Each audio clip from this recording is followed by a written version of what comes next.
जिनेंद्र कौशल्या के राम भाग 24 में आप सभी का स्वागत है। अभी तक हमने इतनी सारी चर्चाएं की। इन चर्चाओं में हमने जाना कि रावण ने किस तरह से अपने जीवन को, अपने धर्म को साथ में लेकर इस धरा पर अपने आप को स्थापित करने का प्रयास किया। यह बात तो बहुत अच्छी है कि उन्होंने अहिंसा, अस्तेय, चौर्य, अपरिग्रह, इन सभी बातों का ध्यान रखा, परंतु अपने आप को स्थापित करने का प्रयास किया। इंद्र को इंद्र का राज्य सौंप भी दिया, परंतु इंद्र पर शासन भी कर लिया। यह महान बात रावण के साथ ही स्थापित होती है। अब रावण जो है वो परम मुनि भक्त हैं, परम जिनेंद्र भक्त हैं, और उन्हीं जिनेंद्र भक्त को नियम लेना, जैसे कि आप और हम सभी नियम लिया करते हैं, वैसे नियम लेने का प्रभाव कितना अच्छा होता है। इस रामायण को पढ़ने के बाद, इन नियमों को जानने के बाद, और पूरी रामायण को, पूरी कौशल्या के राम की कथा को पढ़ने के बाद हमें इस बात की जानकारी हो ही जाएगी। तो क्यों ना, इतना अच्छा समय चल रहा है कि हम सब घर पर हैं और कुछ ना कुछ नियम हम लेते जाएं, तो प्रयास कीजिएगा। आज हम चर्चा करेंगे कि रावण ने किस तरह से नियम लिया, और चाहेंगे कि हम सभी भी कोई ना कोई एक नियम लें इस कथा को सुनते हुए।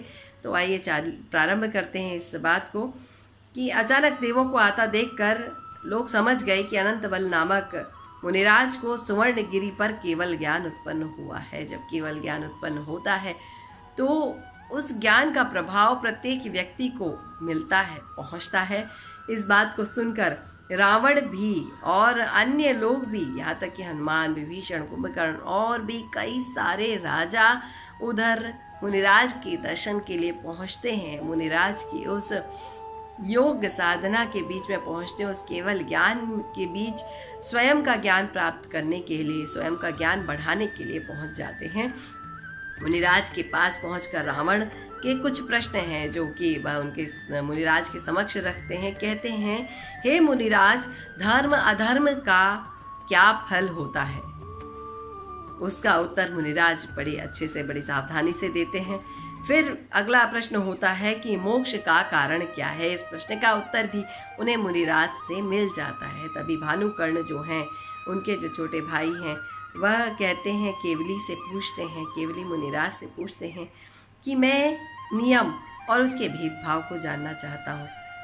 और जब यह प्रश्न पूछते हैं तो मुनि केवल ज्ञानी मुनि इस प्रश्न का उत्तर देने लगते हैं। उत्तर देते देते अचानक रावण को लगता है कि क्यों ना मैं भी एक नियम ले लूँ।